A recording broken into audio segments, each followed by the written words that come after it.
Chandigarh Delhi express presented by Janta TV, powered by PNB kitchen में, PNB की सुनो हेल्दी चुनो, supported by UPS Lakshmi, LPS Bosad, proven productivity. ओए होए पीएनबी, बर्तन क्या बनाए, स्टेनलेस स्टील अव्वल है और वो भी ट्राई प्लाई। पीएनबी के स्टेनलेस स्टील प्रोडक्ट्स हैं आईएसआई सर्टिफाइड और वो भी ट्राई प्लाई यानी मेटल के 3 layers from top to bottom, ताकि बर्तन एक समान गर्म हो, जिससे आपकी कुकिंग हो फास्टर, स्मार्टर, बेटर। पीएनबी की सुनो हमेशा हेल्थी चुनो।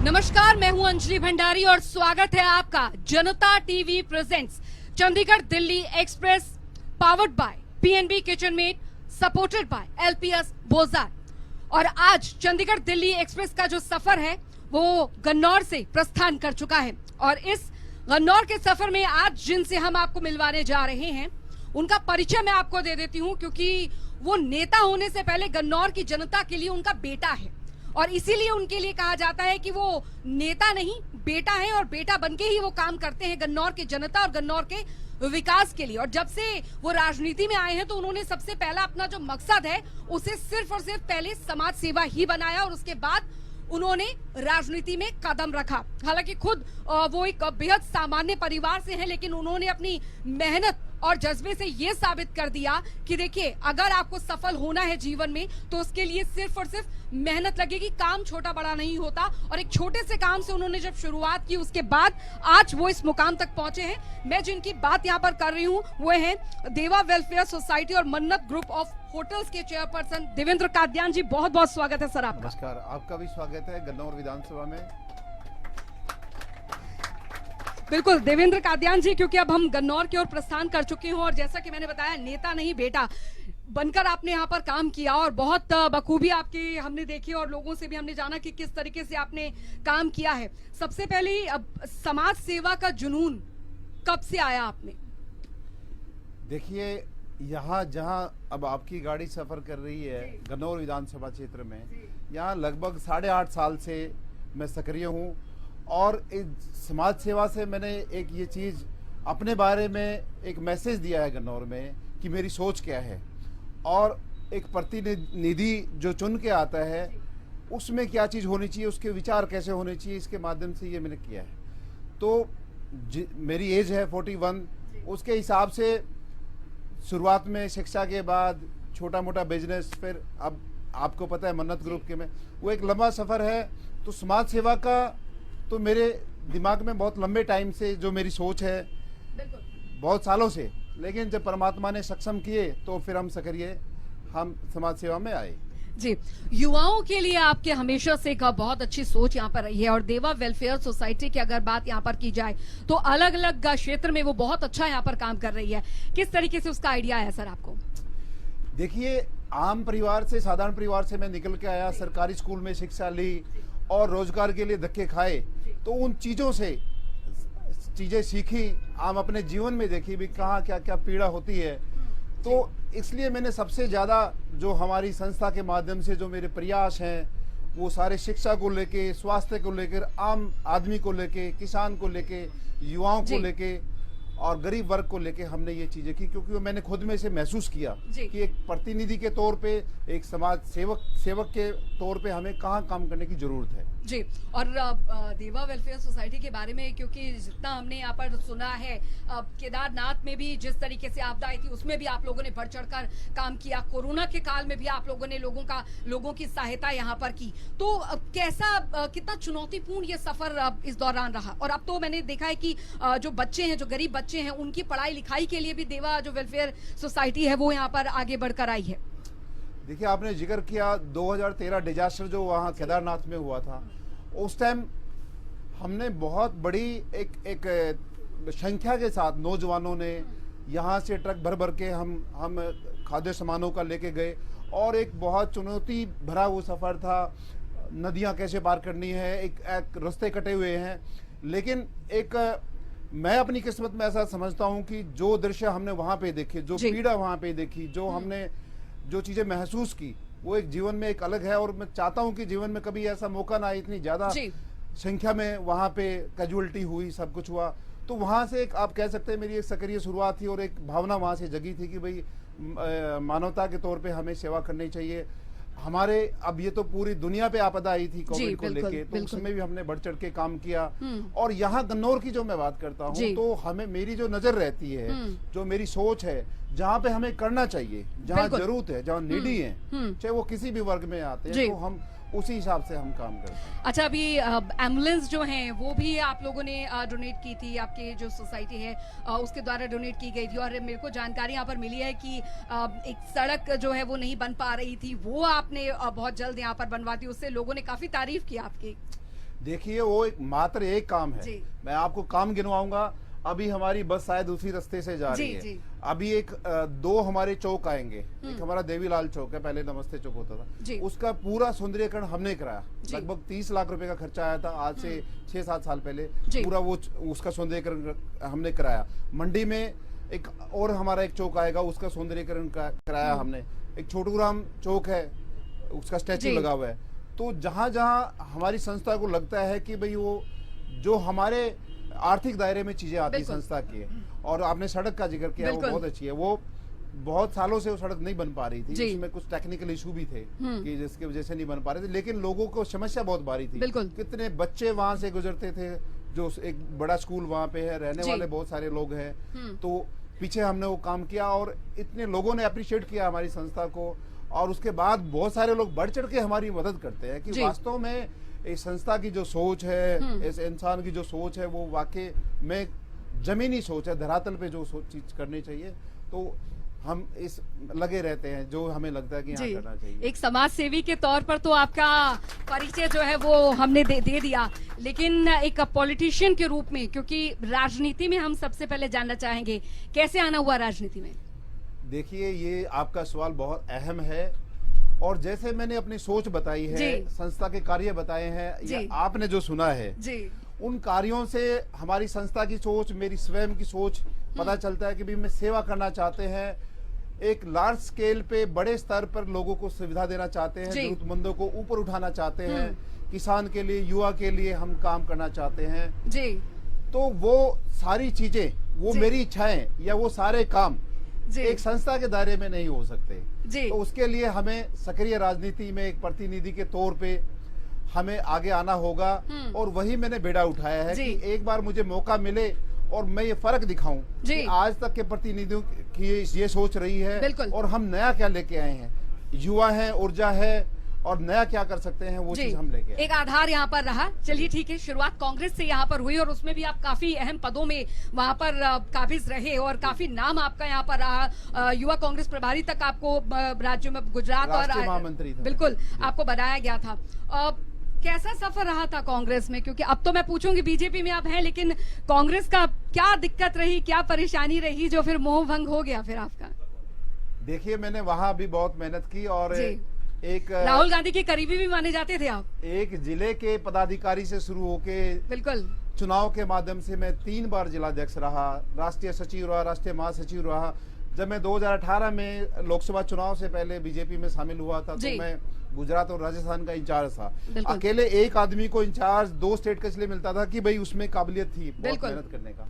तो वहाँ का जो भी खट्टी मीठी यादें हैं, अच्छा सफर था, मेहनत की, बहुत सारी चीजें सीखी, अदर स्टेट्स में घूमे।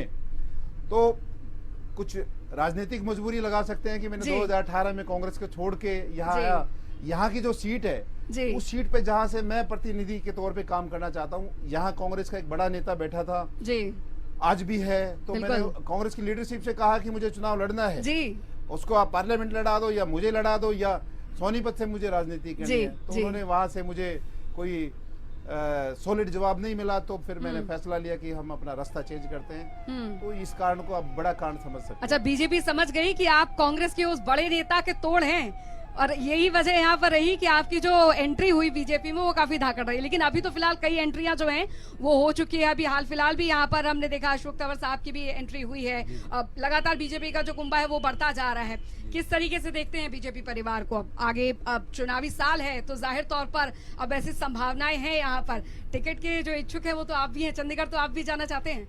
बिल्कुल जाना चाहते हैं, एक पूरा गन्नौर चंडीगढ़ जाना चाहता है जी। बहुत सारे लोग यहाँ बैठे हैं, ताली बजा रहे हैं, इनके अंदर भी जोश है चंडीगढ़ जाने का, क्योंकि इनको विश्वास है। गन्नौर को ये लगता है कि यार इसको मौका मिलेगा तो हमारा गन्नौर चमकेगा, वो चीजें होंगी जहाँ जो यहाँ जरूरत है।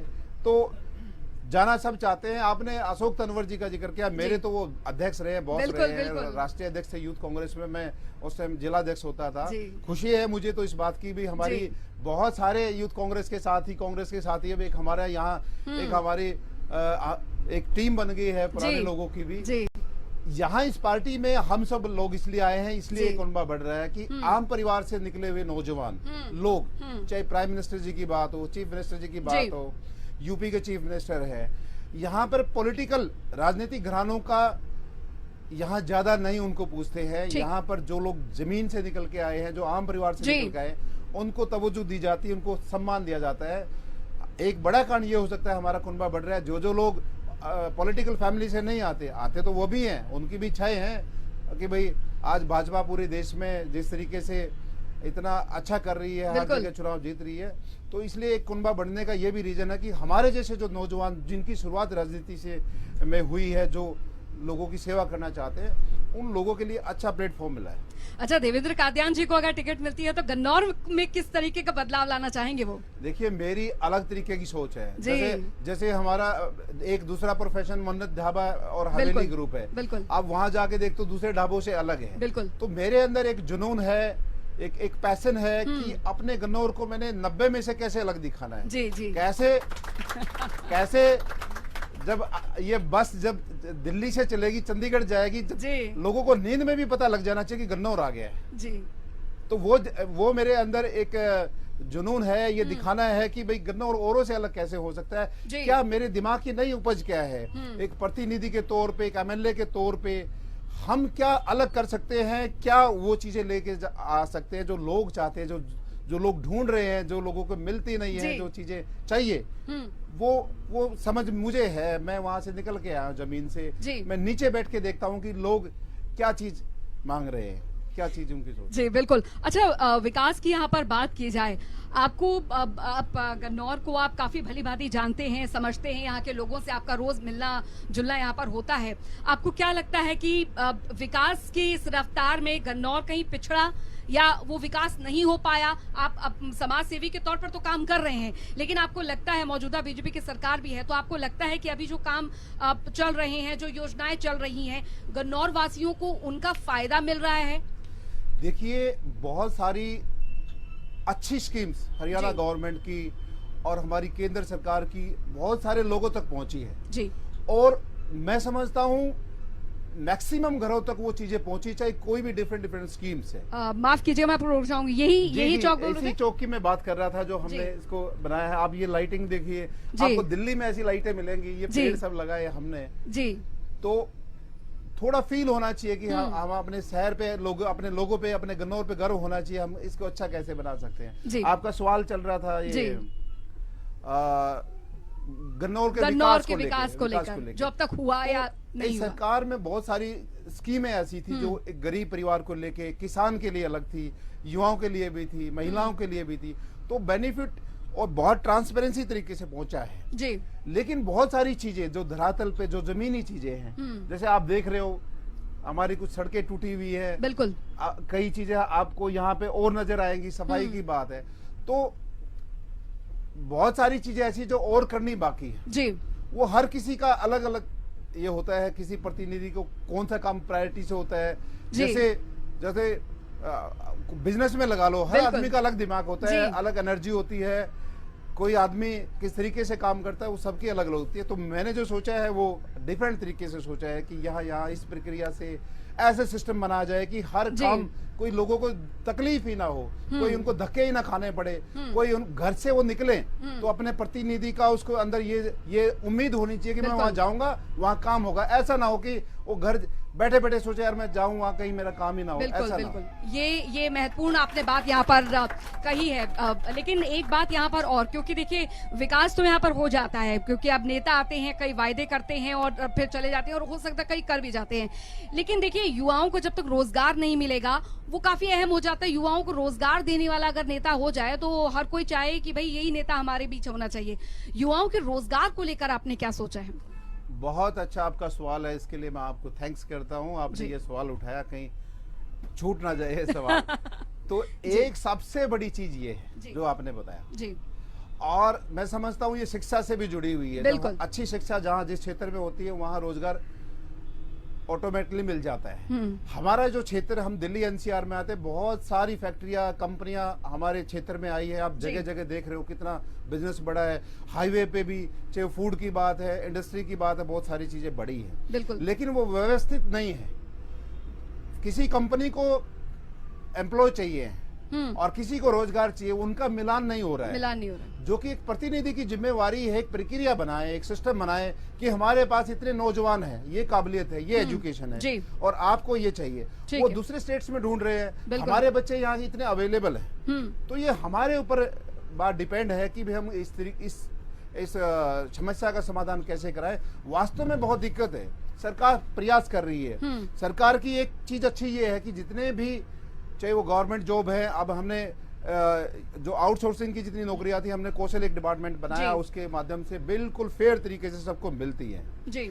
और गवर्नमेंट जॉब में भी पूरे, मैं समझता हूँ हरियाणा में ये मैसेज है कि भाई एक आम परिवार को, गरीब परिवार के नौजवान को घर बैठे ये पता है, जिसका कोई नेता नहीं जानता, जिसको कोई पैसे नहीं जिसके घर, कि मुझे नौकरी मिल सकती है, सरकार में उम्मीद है उसको।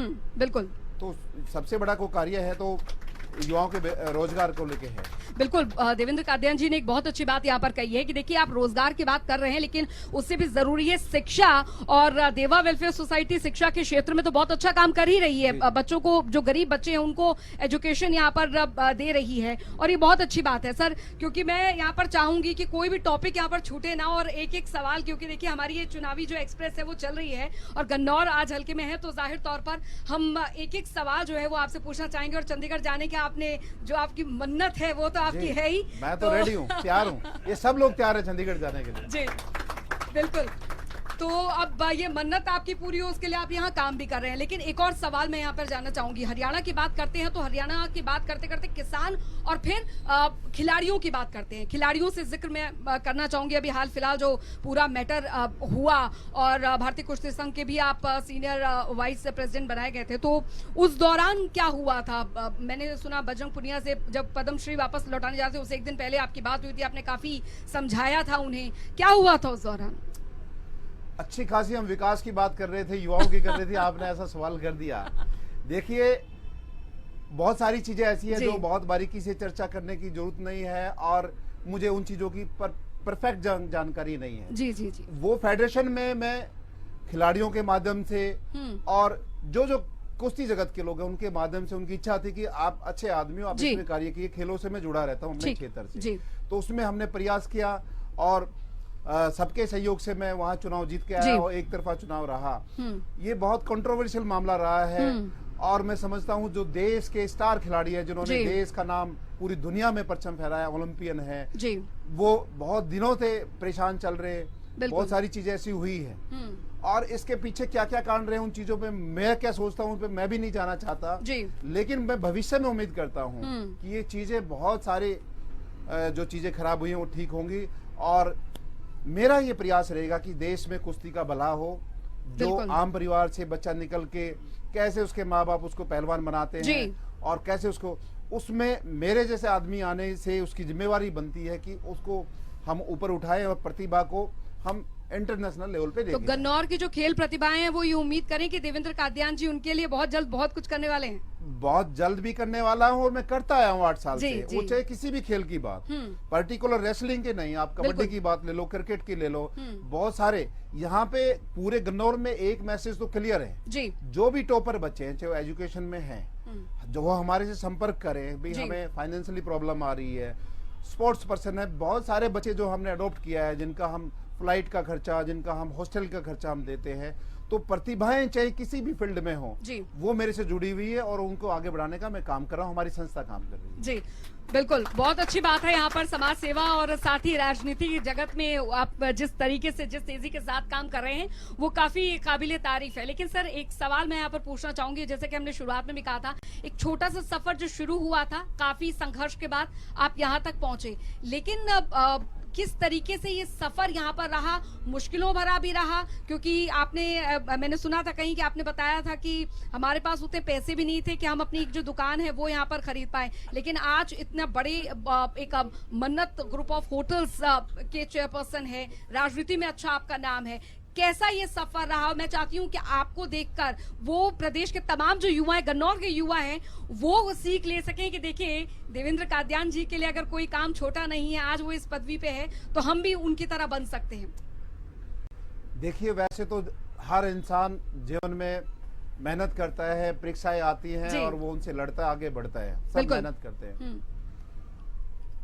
मेरे जो जीवन में जो चीजें हुई हैं, चाहे स्कूली शिक्षा से लेके, एक छोटे किसान परिवार में मैं पैदा हुआ, गवर्नमेंट स्कूल से शिक्षा ली, ज्यादा नहीं पढ़ पाए, पैसे नहीं थे, मेरे अंदर जुनून था आगे बढ़ने का।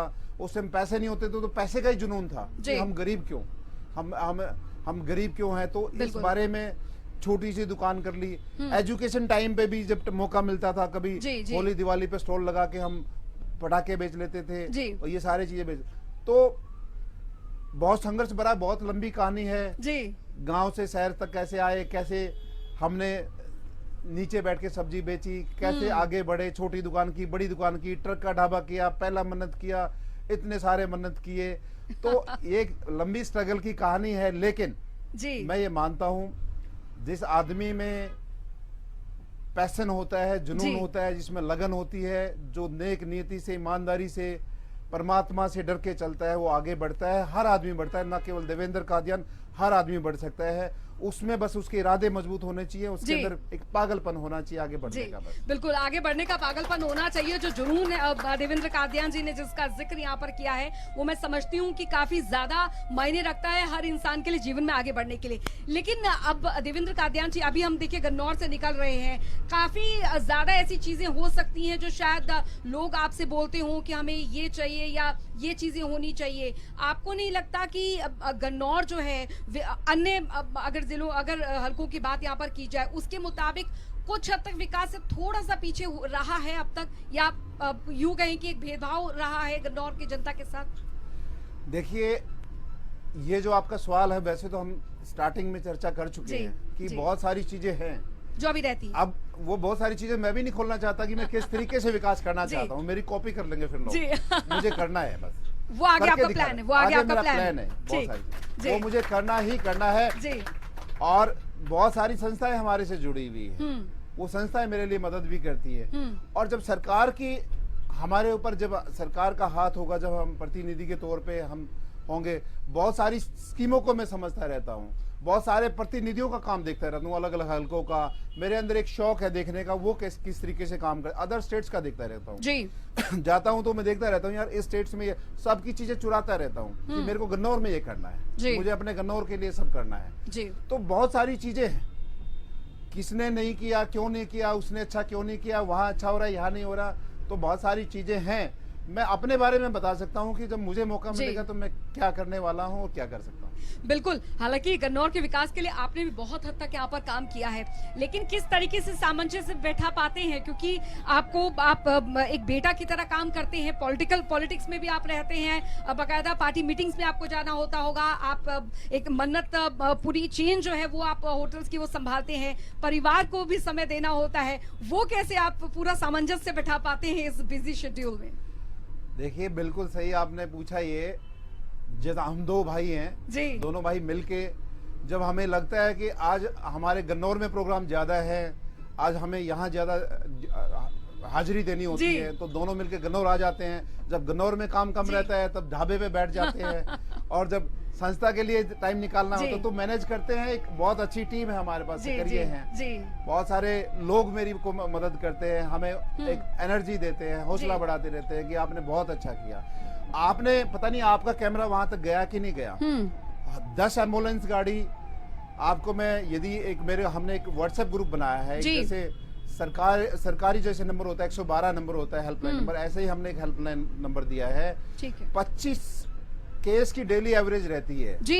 नीडी लोग जिनको एम्बुलेंस का जरूरत पड़ता है, वो डिलीवरी केसेज है, एक्सीडेंटल केसेज है, कार्डियो जी, केसेज जी। है, इमरजेंसी ऐसे लोगों को एम्बुलेंस की जरूरत पड़ती है। जी। और जब मैं रात को अपने व्हाट्सएप पे देख के सोता हूँ कि हमने 25 लोगों की मदद की, उनकी जान बचाई, उनका ये हुआ, तो रात को बहुत अच्छी नींद लेके सोता हूँ कि मैंने अच्छा कार्य किया। जी। और वो कार्य एक एमएलए से, एक मिनिस्टर से, मंत्री से, एमपी से, वो बहुत बड़ा कार्य है, बिल्कुल। उनसे बहुत बड़ा कार्य है।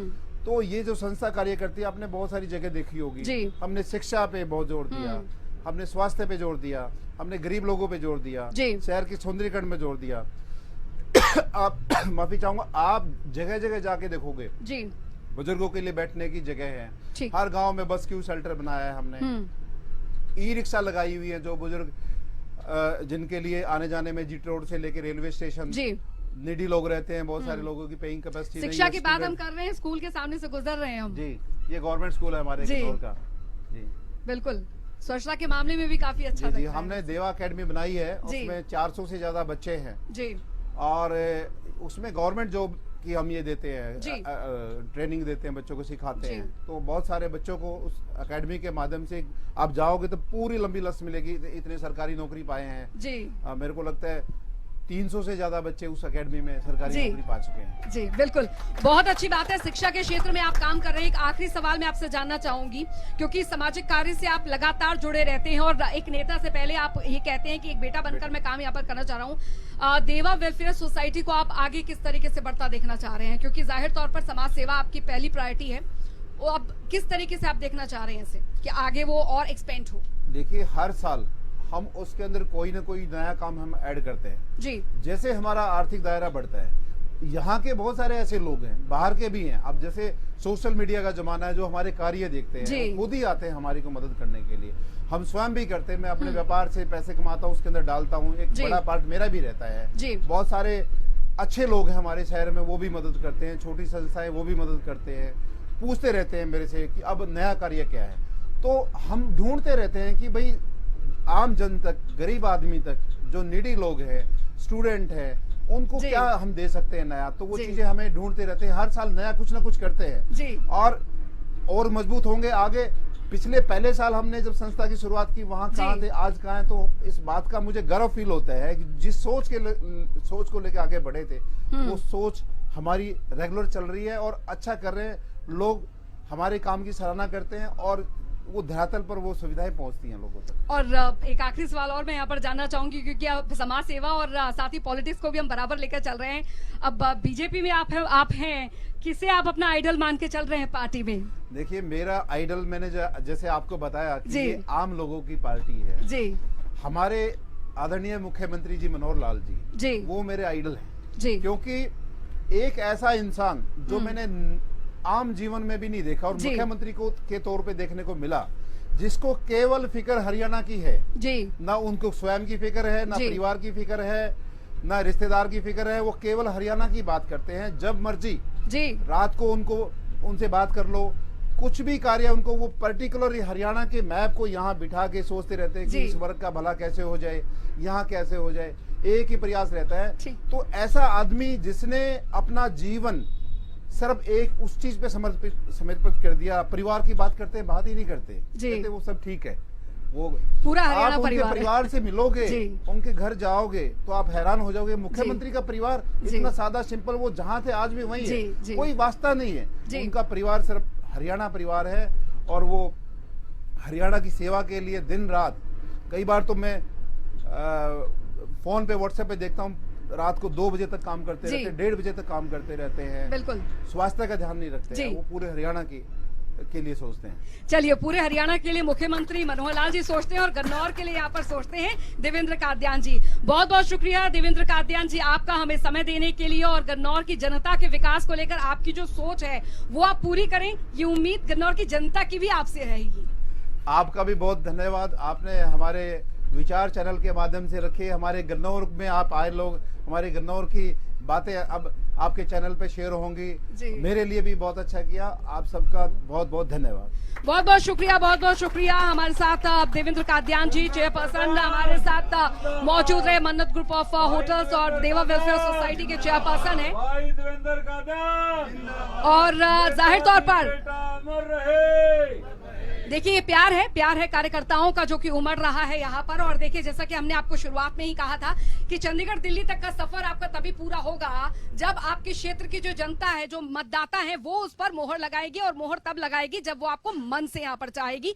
तो जाहिर तौर पर देवेंद्र कादयान जी ने बता दिया है कि वो अभी नहीं बताएंगे कि अपने क्या कुछ प्रोजेक्ट्स और क्या कुछ सोच है गन्नौर के विकास के लिए उनकी, वो करके दिखाएंगे। और जब करके दिखाएंगे तब वो जनता के बीच यहाँ पर आएंगे। और जाहिर तौर पर उन्होंने इच्छा भी यहाँ पर जताई है कि मुझे चंडीगढ़ जाना है और अपने कार्यकर्ताओं को भी लेकर जाना है। तो ये इच्छा उनकी कब किस तरीके से यहाँ पर पूरी होती है, उनका पूरा ब्लूप्रिंट जो है वो लेकर चल रहे हैं। फिलहाल चंडीगढ़ दिल्ली एक्सप्रेस में आज के लिए इतना ही है। और चंडीगढ़ दिल्ली एक्सप्रेस का जो ये सफर है निरंतर चलता जा रहा है। और इस एक्सप्रेस में हमारे साथ कई ऐसी शख्सियत यहाँ पर जुड़ती चली जाएंगी जिनसे हम जानेंगे कि आखिरकार विकास के मायने उनके जहन में क्या है, जनता के लिए, मतदाताओं के लिए उनकी क्या सोच है, ये हम जान रहे हैं चंडीगढ़ दिल्ली एक्सप्रेस में। और आप भी हमारे साथ इस सफर में बने रहिए। फिलहाल आज के लिए इतना ही। आप बने रहिए जनता टीवी के साथ। नमस्कार।